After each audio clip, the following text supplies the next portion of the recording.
সাত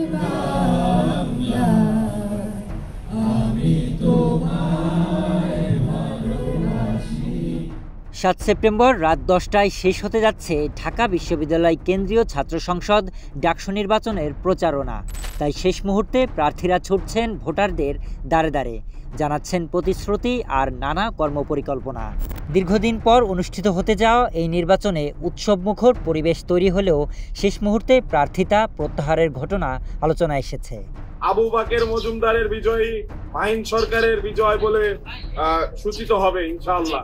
নির্বাচন কমিশনের তথ্য অনুযায়ী প্রাথমিকভাবে 509 জন প্রার্থী মনোনয়নপত্র জমা দিলেও এর মধ্যে 28 জন বিভিন্ন কারণে পদত্যাগ করেছেন। এছাড়া বাছাই পর্বে 10 জন প্রার্থী বাদ পড়েন এবং তারা আর আপিল করেননি। ফলে চূড়ান্ত তালিকায় 471 জন প্রার্থী প্রতিদ্বন্দ্বিতায় থাকছেন। আগামী 9 সেপ্টেম্বর ডাকসু ও হল সংসদের ভোট গ্রহণ অনুষ্ঠিত হওয়ার কথা রয়েছে। ইতোমধ্যে বিশ্ববিদ্যালয় কর্তৃপক্ষ ও আইনশৃঙ্খলা বাহিনী ভোটকে কেন্দ্র করে ক্যাম্পাস জুড়ে নিরাপত্তা জোরদার করেছে। এবারের নির্বাচনে আলোচনায় এসেছে জনপ্রিয় প্রার্থী মাহিন সরকারের পদত্যাগ ঘিরে। তিনি সাধারণ সম্পাদক পদে প্রতিদ্বন্দ্বিতা করার ঘোষণা দিয়েছিলেন, কিন্তু শেষ মুহূর্তে প্রার্থিতা প্রত্যাহার করে সমর্থন দিয়েছেন আরেক প্রার্থী আবু বাকের মজুমদারকে। আবু বাকের মজুমদারকে আপনারা জিএস পদে নির্বাচিত করুন।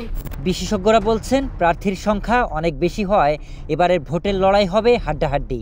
তবে পদত্যাগকারী প্রার্থীদের সিদ্ধান্ত নির্বাচনী রাজনীতির ভেতরে নানা বার্তা বহন করছে। তাদের মধ্যে কেউ কেউ কৌশলগত কারণে সরে দাঁড়ালেও অনেকে প্রতিদ্বন্দ্বিতা না করে অন্য প্রার্থীদের সমর্থন দিয়েছেন। সব মিলিয়ে এ নির্বাচনের মাধ্যমে দীর্ঘদিন পর ঢাকা বিশ্ববিদ্যালয়ের ক্যাম্পাসে ছাত্র রাজনীতির নতুন নেতৃত্ব উঠে আসবে বলে আশা করছেন সংশ্লিষ্টরা। 2025 ডাকসু নির্বাচনে অংশ নিয়ে প্রতিদ্বন্দ্বিতা করছে মোট 10টি প্যানেল। জাতীয়তাবাদী ছাত্রদল, ইসলামী ছাত্র শিবির, গণতান্ত্রিক ছাত্র সংসদ, বামপন্থী ছাত্র সংগঠন সমূহের জোট, স্বাধীন ছাত্র ঐক্য প্রতিরোধ পর্ষদ, সংযুক্ত ছাত্র জোট, সমন্বিত শিক্ষার্থী সংসদ, অপরাজেয় 71, অদম্য 24 এবং স্বতন্ত্র প্যানেল সমূহ। Sharif Rahat, news desk, hello Bangla.